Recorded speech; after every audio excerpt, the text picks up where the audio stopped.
not have more than 15 words. That's what exactly a kind of clear understanding, and should also reflect the scope and purpose wherever it is possible. Let us not make a lengthy title, since we have to add purpose and scope inside in that also. Therefore, let us not really look into that, but title must not be very lengthy, and it must be naturally on the subject of the the fields, and language must be correct grammatically. Better avoid abbreviations and exclamations in that, and followed by that, after the title, though it is not exactly part of title, could be a sub area well within the part. You have to have your own institutional affiliation, to which institution you belong to, which organization you belong to, what is your position, etc., etc. Your address also, corresponding author. When there are many authors are there who can be really contacted for further improvements, refinements, or for some other issues, etc. Essentially, one very important aspect is, I am a professor and somebody is a doctor and somebody is some other, having some titles, etc. Let all those titles need to be removed from our, the addresses, etc. Okay, this is what a very important aspect. Here, I wish to really show to you one important, this slide. Friends, you can see I have taken some titles. See the fourth and third title. Impact of employee management engagement models through effective corporate social responsibility activities and employee commitment, a comparative analysis among selected manufacturing and service sector companies in Hyderabad, Telangana state. This is awarded 2019 PhD thesis. It's a title. If the title is this lengthy, even the scholar himself or herself will not be able to remember what it is. Now, what you are really going to talk in this is not really clear. So, what I really want to tell you is, the title can be like the number 1 or 2, impact of credit risk management of profitability and liquidity of public sector banks, or you can refine it maybe in India, etc., etc. That kind of things are very important. So, therefore, lengthy title is not really going to help us. No exclamations, no abbreviations, and it must be precise, clear, and talking only on the specific topic of area only. Now, coming to the abstract, this is very, very important aspect from my point of view, because abstract is almost a corollary, an alternative to the original entire work. The work may be in 10, 12 pages or bigger than that, but your abstract of maybe one paragraph will be speaking about the whole lot of things, what is there in your work. This is very, very crucial and important. It should be in less than 300 words. This is a normal understanding, like 150 words to 300 words should be the limitation for an abstract. It must be an informative abstract. Of course, though it is informative, not necessary that you have to really put everything in that. What it should contain is the objective of your own, the work or the public, what you are writing, the methods or methodology, design methods, your data collection, your sampling, etc., etc. Then followed by that, your findings and conclusions in brief should be there in abstract. So this gives everything. What for I am working, what is my the kind of study area or the population on whom I am really working, how I really identify my sample, and then how I really could get my data required, how I really interpret it, what are my findings, what is the conclusions. I think very precisely the whole lot of things should be there in less than 300 words. This is accepted one. Then we have to be very careful not to add tables, charts, abbreviations, references, etc., etc. will not be there as part of our the abstract. Then of course now you have to also say your methods, maybe survey method, etc., what it may be, in very brief, results of your own findings and the future implications on that. And then of course everything what you are writing in abstract must be in past tense. What exactly the accept the norm. Very importantly, The audio is not clear. yeah, there is some somebody has opened their, you know. Sir, I request all audio the system. library professionals, please put on your devices on mute mode. Please. Ravi, Yeah. Ravi, you click on. Hello. You see who? I'm Yeah, please. unable to You find see it. who is disturbing you? Click on them. This is a. I have now. I'm muting. Yeah. Ramya Sri. Ramya Sri may kindly. Ramya Sri may kindly mute.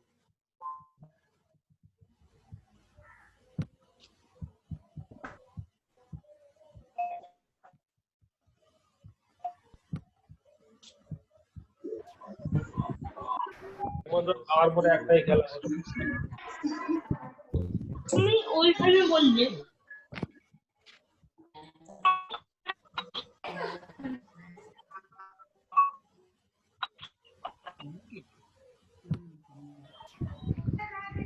সন্ধ্যা সন্ধ্যা করে যাবো। হ্যাঁ, এটা হয়ে যাও, তারপর যাবো। হ্যাঁ, বললে তো যে লুডো খেলা করে যাবে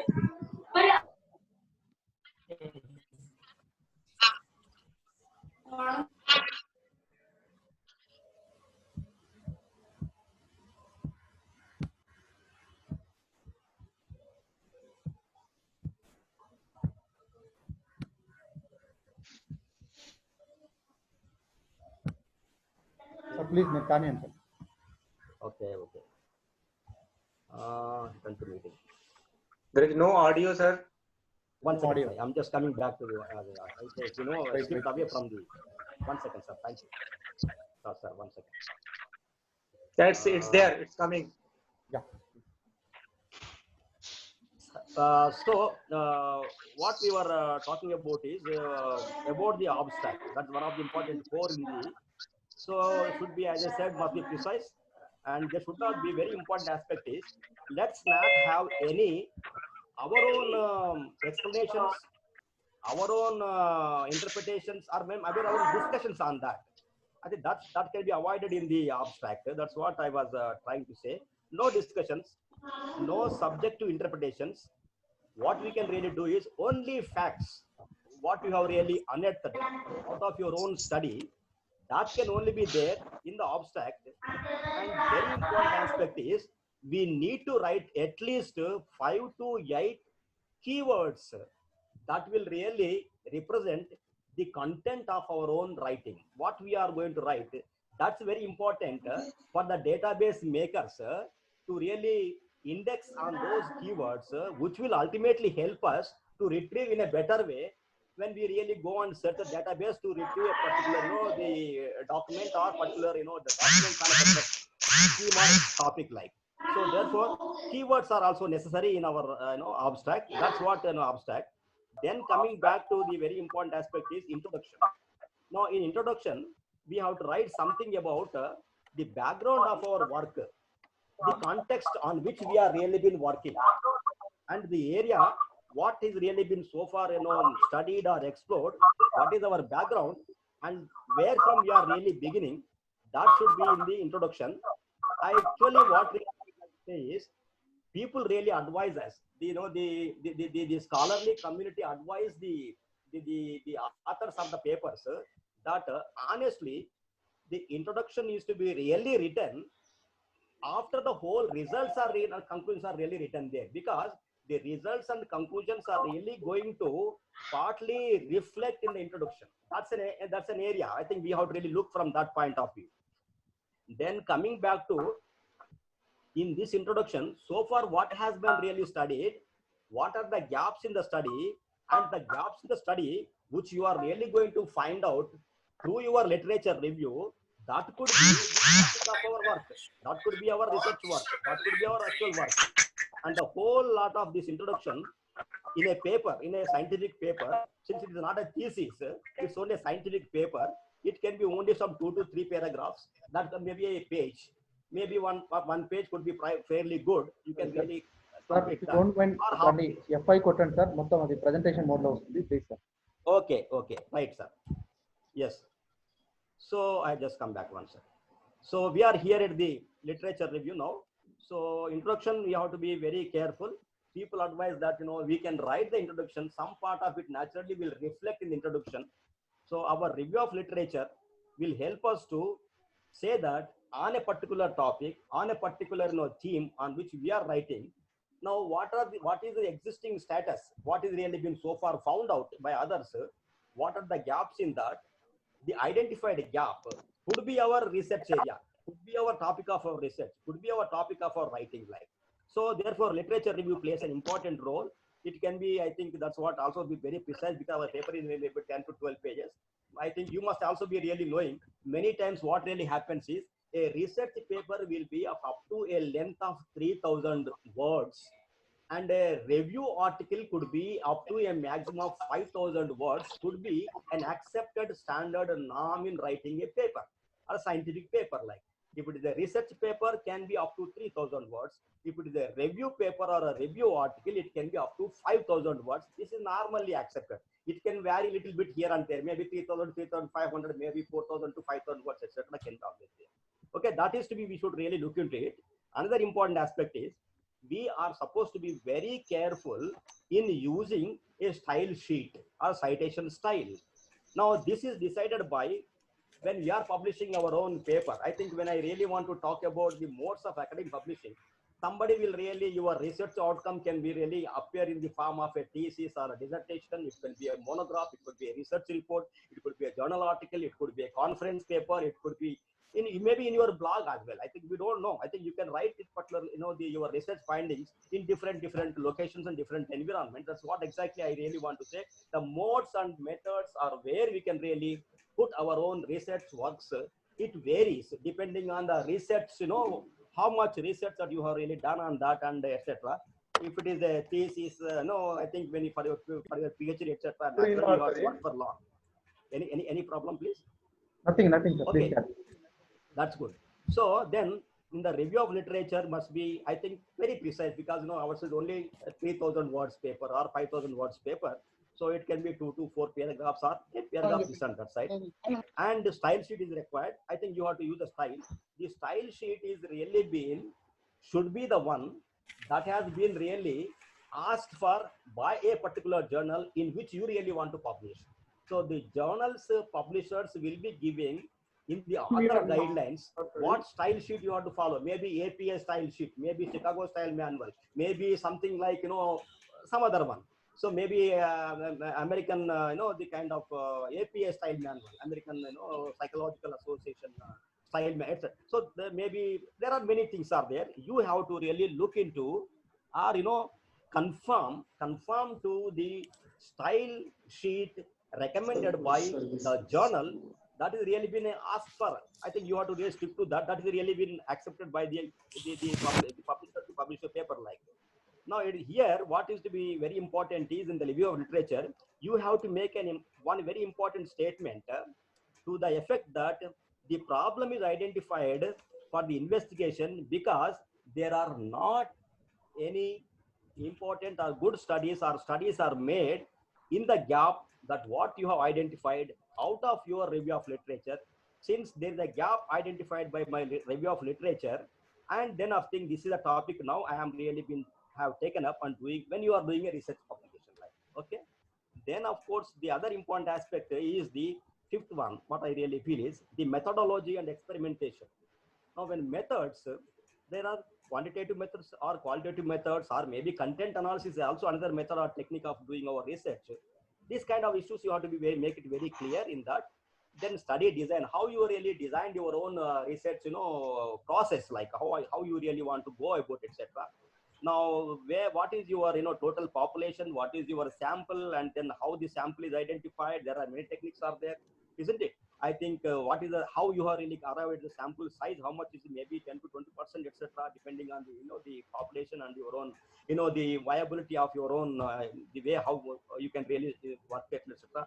How you really access them, how you really administered your own kind of the data collection tool to the actual the sample identified, and how you really got the data and the data analysis techniques and the data interpretation, etc.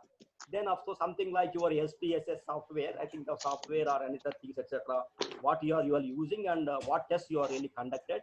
and any other limitations in methodology, etc., that any constraints, etc., I think these should really go into methodology. It's a very, very important aspect, because this will help others when a similar study is really being done by elsewhere by somebody else.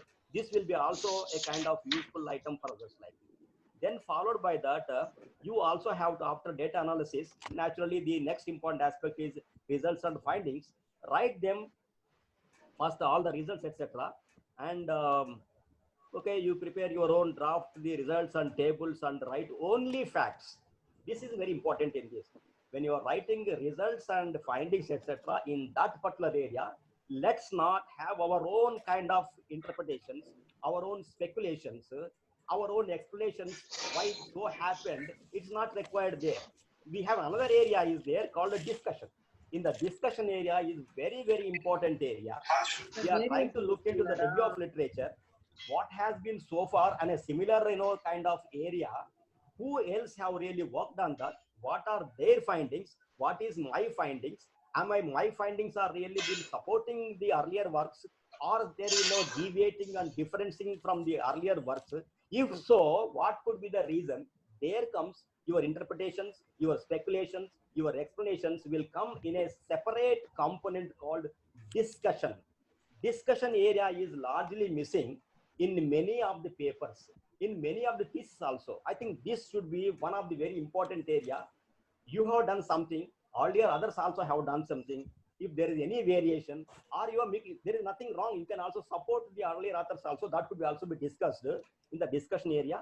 And whether that's what exactly your findings are in line with others' findings, and whether there's something, any differences are there.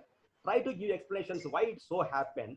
Maybe because technology is changing, users' interests are changing, the support mechanism is changing, users' tastes are changing, and there are many, the information sources are really been different, the access methods are different. There are many things are there. You can really try to substantiate by using your own logical interpretations how these variations and differences, etc., are there. If there are differences from your work findings and others' work findings should be really there, or if there is, if required, should really come out with an alternative findings, or you can really come out with a kind of alternative hypothesis if you have made something, etc. Followed by that, then every research paper naturally need to also say, we are, anybody is doing any research or any publishing any particular component, it's related areas which are really been not so far really been studied, relevant issues which are not studied. You can identify some others, scholars and researchers can really pursue this area. Yes, this is especially when you are doing a research work. Then followed by that, your conclusions. Friends, I think this is to be very clearly understood. What is to be written in conclusion? There are many people write many things. Each chapter, sometimes what really happens, or each component, its conclusion will be written in this, something like that. So here, conclusion is, you have some, the problems you identified. I am really working on with the purpose of doing this, investigating so on, so on, so. My work is on so on, so on, so area.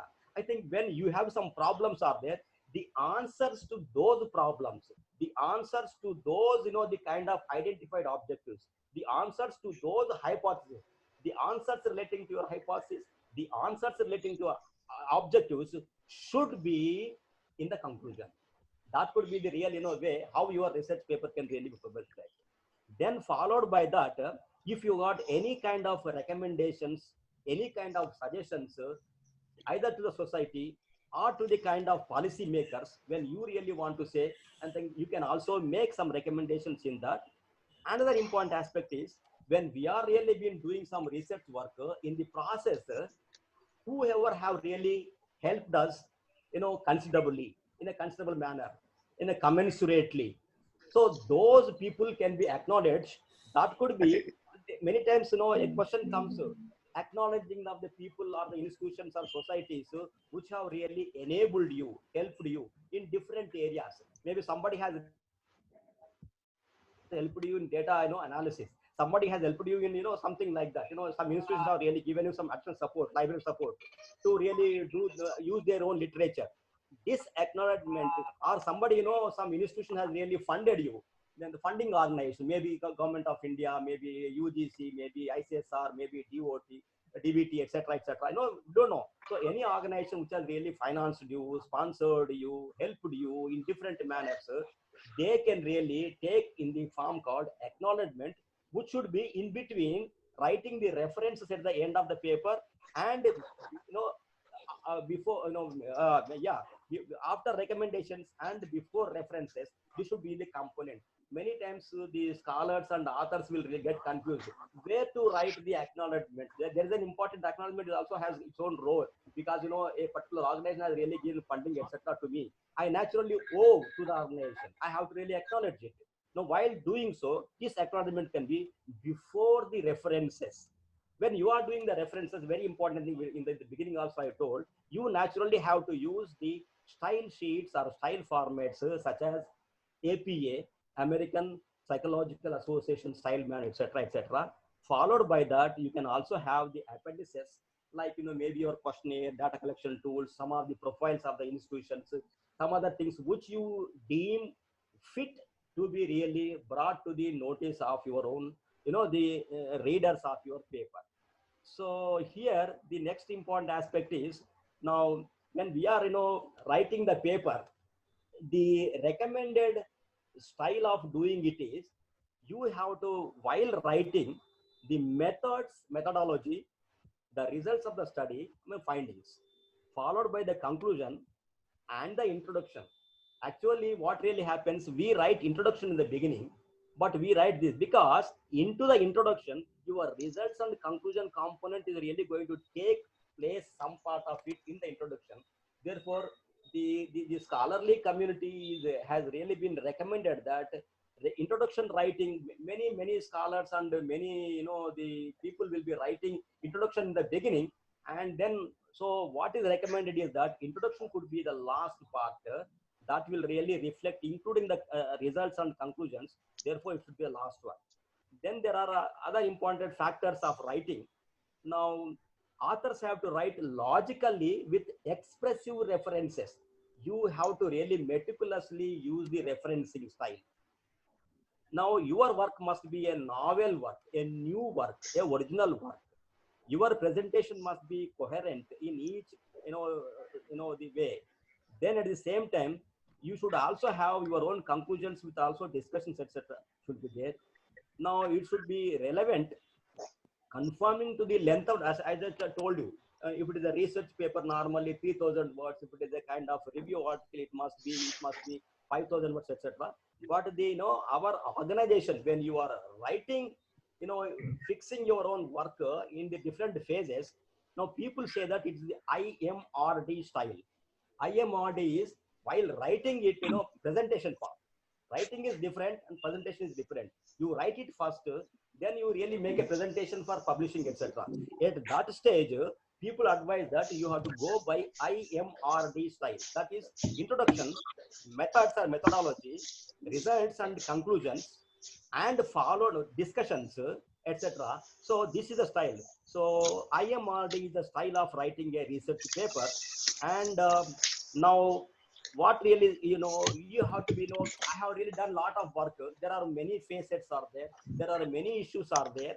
I think let us not really have not more than 4 or 5 issues to be really discussed in a particular, research work or research paper or scientific paper.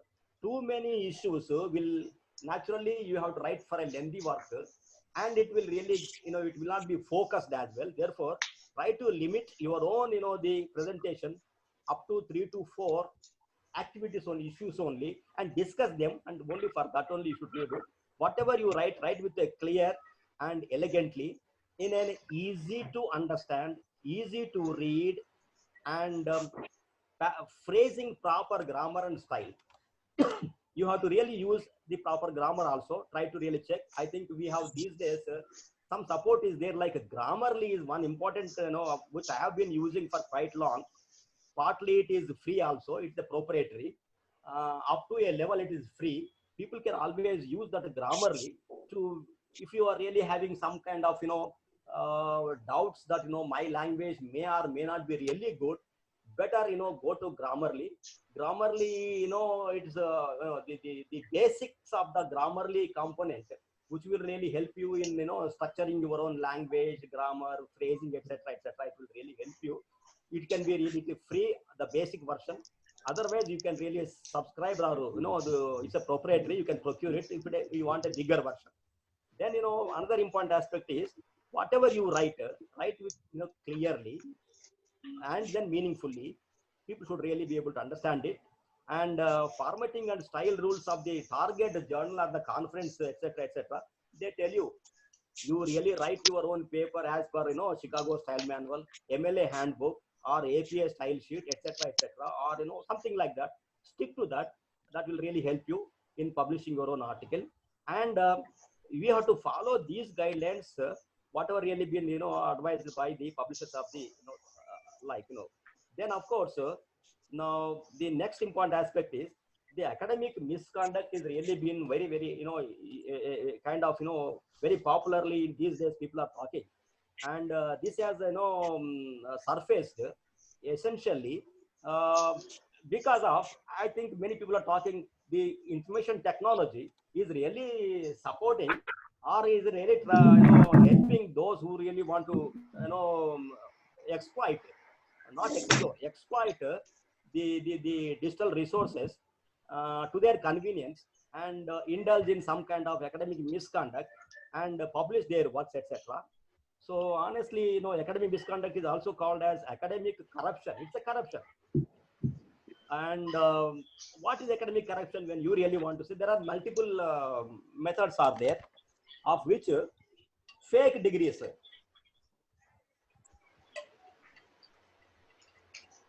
There are degree mills are there. Somebody will really produce. Ghost writers are there. There are printed journals are there. False journals where you are publishing. Then plagiarism is another important aspect. And people do some kind of cheating in admissions and are cheating also in examinations. I think these are some kind of the academic problems. And of course, of all those things, for us at least, while writing academic works, plagiarism is the most common form of misconduct in the academic environment, and it has reached such a level, alarming stage, it requires some correction, at least by now. So when I am talking about plagiarism as the most, the dangerous or important, the academic misconduct or academic corruption, now what it is? It is US federal policy and research misconduct. What they really want to say is appropriation of another person's ideas, processes, results, or words, maybe ideas, etc., without giving appropriate credit to that other person. When you are taking borrowing somebody's ideas, thoughts, figures, data, tables, etc., etc., you have to really acknowledge. Without acknowledging it, if you can really use it, it amounts to that it is your own concept. You are lying it. It's a kind of the crime, and therefore precisely hijacking others' ideas, thoughts, data, text, images. I think this is to be very undercorrected, etc. Using them in one's work without acknowledging is what we really call it as the plagiarism. Now, honestly, what I really observed in these times is that in the present times, many people are really copying the images from others' works probably because creating an image, what others have really created by putting some efforts, is not just possible or easy for many of the authors of the works. Therefore, what really happens is, if an image is really good in somebody's work, we copy it and try to really make use of it. So images copying is largest when compared to the data copying or copying of the text, etc., etc. That's really going on in these days. So therefore, try to really see that images copying is also a kind of plagiarism. Let our friends should really know that images is now one of the important areas of plagiarism. Like, sorry for disturb because only 7 minutes remaining is there. 5 minutes for the discussion. Within the 2 minutes. Another 2 minutes I'll complete. So what we really want to say is now the technology has, as I said, technology, digital resources, open source resources, as a matter of fact, free resources on the internet. they have enabled people or opened a lot of literature before the people to read, copy, download, paste, something like that, isn't it? Now, at the same time, people, what exactly understanding is that academics are under great pressure to publish for different reasons, of which career growth is very, very important aspect for them. Then another important aspect is the technology, is enabling people to get a lot of, the data or information from different sources. So therefore, another important dimension of technology is now you also have equally supporting anti-plagiarism detection tools and software also are there in these IT environment. And there are something like Turnitin Authenticate, etc., or the proprietary anti-plagiarism software which are popularly used. There are open and free, the anti-plagiarism software like Viper, which I was really using for some time ago. But the duplicate checker, flag checker, and flag scan, etc., etc. Other, things are there. I think they are coming to our end. There are many forms of misconduct. I really don't want to go that. Now, what is another important? What I really want to say is, this is exactly the slide I showed. Now, people really try to manipulate the data. Then, of course, duplicate publications. Salami slicing is one important area. What really happens is, one important area, they split into many papers and publish, ghost authors, etc., literally copying, substantial copying, paraphrasing the original work, writing in their own words, and text recycling. These are all some of the misconduct areas. Now the UGC has really come out with some kind of the measures how to really in India, UGC in India, then how to really overcome this particular the problem. And what it has really come out is there's a consortium for academic and research ethics has been really established with the support of different institutions to ensure the quality of research in the academic environment. And it also really been bringing out a kind of a reference list of the quality journals where our people can really publish our papers. And this will really help to overcome the problem of accidentally or otherwise publishing in creator journals. Now, UGC also has brought out 2018 promotion of academic integrity and prevention of plagiarism rules are there. They have given some norms, etc. are there. I think this is what precisely the contribution of UGC. And you can other things like when we are publishing our own papers, we have to also come to where to publish and how to publish. All these things are there. So when you are really writing a particular paper or a kind of the article or a kind of academic writing, please try to decide which particular journal you really would like to contribute to. That will really be decided beforehand. Means so you will really follow their own style sheet, their own kind of the guidelines that are really given by the publisher of the particular journal will help you. Otherwise, you have to really read the same job, and your kind of the work always must be IMRD model, which I really planned. So it's a planned, focused, structured, organized, logically organized work of introduction, methods, methodology, then of course results, discussion, and conclusion model. It should be a kind of with greater clarity and style sheet. You have to really use it. And another one or two important aspects is that now you have to really overcome from the dangers in falling prey to the creator journals or try getting involved in the plagiarism, because these days control C and control something control B, control C is really there. That facility is there. I think these kind of things are really been there. So we have to be very careful in structuring our own work and following the the academic the standards. When I really say all our academic work must be so it should be honest and fairness, respecting others' works, and ingenuousness, our own internal, this kind of things should be always important. So with intellectual rigor, so we have to really write following the set norms of publishing a paper. The basic ethics we have to really follow, and that's how we can really publish the papers in the way in which we really want. I think this could be precisely, I wish I feel to really communicate or bring to your kind the notice what I have little ideas on how to write an academic paper or a scientific the paper, etc. This could be almost the same in very well. With a little difference, it applies also to writing the thesis also, say with little difference. I think something this is precisely. Thank you very much for patiently listening to what I really could deep explain. Sir, thank you, Professor Sudarshan Rao. He said briefly explore on various topics on review of literature and references and styles of writing and all those things. Thank you, sir. Thank you once again. And I request Professor Lakshman Rao want to say, comments on this. Yeah. So Lakshman Rao. To excuse me, give it to others, please, because let others speak. Okay. I think you should give a chance to many people now. Only 1 minute is there, please. Yeah, please. Sir, good evening, sir. Good evening, sir. Sir, I have only one doubt.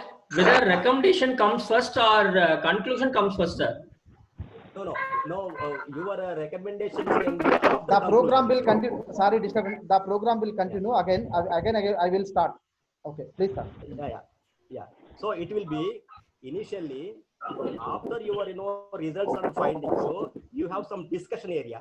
Followed Yes, by sir. that, you have some your conclusions are there. Then you Yes, can sir. really make some kind of recommendations what you really want. Then you can Okay. give your acknowledgements. Then you can give your references. Then you can give your appendices, etc., like questionnaire or other kind of that could be order. Thank you, sir. Thank you, sir. Thank you. Thank you. Another one, please. Yeah, please.